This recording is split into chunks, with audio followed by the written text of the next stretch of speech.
Hello, welcome to another spotlight on artists. This time we are talking about Frank Miller. I will talk more about this book in the next part of the series since it's had to do with the Frank Miller of the later years with his new style. But I mentioned in another video how I discovered Frank Miller with this book. It caught my attention and I love his style right here. But prior to seeing this book, I did buy another Frank Miller series, which did not bring a good first impression. Definitely not good enough for me to seek out additional work. I'm talking about the 1982 Overand Miniseries. This came out in 1983, and this came out in 1982. When this book came out, naturally, as an X-Men collector, it was on my pull list. Here's my beautiful copy. I have to say that this was the very first book that caught my attention as far as speculator buying multiple copies. Up until this point, I don't recall ever seeing people pulling multiple books, but I remember when this came out, just about everybody in the store was grabbing 2 or 3 or 4 or 5 copies. I grabbed one. Excuse me. So I bought this book, and a lot of people love this cover. I can't say that I did. It was okay. At this point of my collecting life, okay, John Byrne, Neil Adams, and George Perez were my favorite 3. You can throw in Bob Layton in there too in the mix because he was doing Iron Man.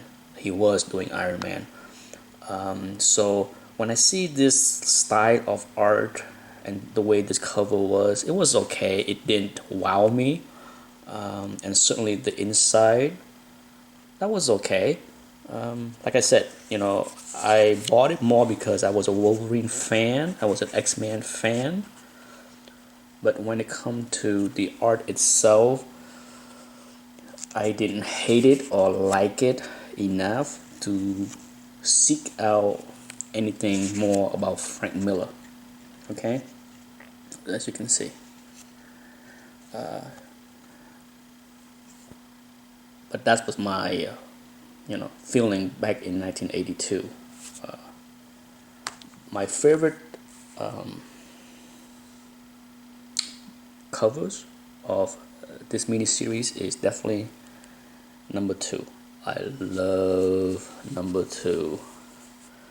It's the only action cover, I guess, out of the 4 issues, and the purple and aqua blue, I think that's what you call the color. It's just gorgeous. That's a beautiful copy.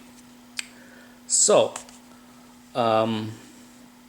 certainly, after the Ronin issue came out, then I start to seek out Frank Miller work, and I started to get into Daredevil. So I did buy the Daredevil issues, but in my opinion, those issues was more about Klaus Janson. It is hard to talk about Frank Miller without talking about Klaus Janson. But before we talk about Klaus, let's travel back in time to this issue, the first time Frank Miller drew Daredevil. Here's my beautiful copy of Peter Parker, number 27. To me, this book is so underrated because it's a beautiful book, great drawing, and fairly inexpensive to buy.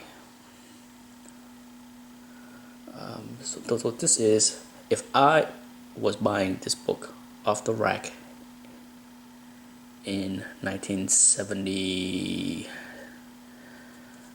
late 70s, I would be Frank Miller fan right away, because I really enjoy his style when he first started out. If you haven't seen the inside of this book, let's take a look real quick. This book was inked by Frank Springer. Okay, and Frank Springer, from what I can tell over the years, looking at various inking jobs that he did, he's a kind of inker that basically follow what the penciler did. So a lot of what you see here is what Frank Miller put down, and Springer just put the ink over the penciling. So he did not make a lot of changes. He did not add or delete a lot of stuff. So what you see is a pretty good representation of what Frank Miller was drawing, and it's great. You know, I have to say, it's dark, it's heavy. Frank Miller's style of penciling is definitely different than Neil Adams or John Byrne, that are much finer. But Frank was, my best way to describe Frank Miller's style of penciling is it's heavy. You know, he used thicker line, heavier shading, but it is good, as you can see in these pages. The body composition, the motion, the dynamic, it's all there, okay? Look at that. Great pictures. So, as you can see, it's, if you haven't had a chance to own this issue, I highly recommend going out there and grab a copy if you can. As you can see, look at that. Awesome. Nothing to complain here. Look at that. Beautiful. So this is Peter Parker, 27. And then 28 is, okay, this cover is done by the great Dave Cockrum. Beautiful too. I forgot to mention that. I love this cover. Great work by Dave Cockrum and Al Milgrom.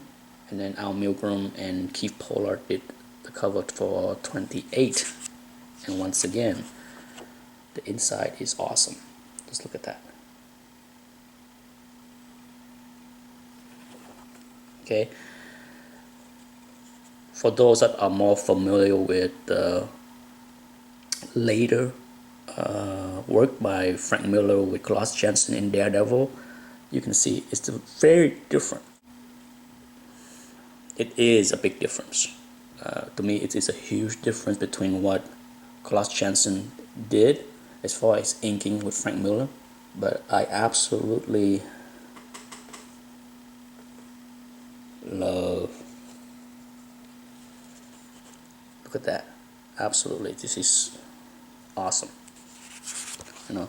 Like I said, if I was buying this book off the rack in the late 70s, I would be a Frank Miller fan right away. Okay, I have shown this drawing before in another video, but here we have one of the earliest Frank Miller penciling. As you can see, it's beautiful. It's almost resemble Chill Kane style of drawing, but as you can see, very well done. Gorgeous. I love the internet because it's so wonderful to be able to get to see a lot of this kind of work. So big thank you for whoever it is that load these pictures on the internet. So that's an example of his earlier work before he did Daredevil. Okay, let me show you. And this was inked by Bob McLeod. Beautiful inking, gorgeous. Take a look at this. This is from one of the page of Daredevil. Let's take a look. Frank Miller in his early days is really detail oriented. You can see, I can imagine how much time he put in to draw these pictures. I mean, if you read any interviews of Frank Miller in his early days, he spent a lot of time to draw a page, because he, like most artists, he was a perfectionist. Let's just look at that. Gorgeous. How can you not appreciate that kind of detail, right? Look at that. Wow. It's funny, how when you read Frank Miller's interviews, how he mentioned that, he brought a lot of his work to Neil Adams, and Neil keep telling him to keep working at it, because it wasn't good enough. But as you can see, gorgeous physique, anatomy, and dynamics. Great work. So, like I said, if this was a Frank Miller that I saw right off the bat, you betcha I'd be buying. But I will go next into Klaus Janson, because as I mentioned before, you cannot talk about Frank Miller without talking about Klaus Janson, because there's something about the way Klaus Janson transformed the work that I really didn't like. And it's hard for me to explain, but hopefully as I go on with the series, it will make more sense.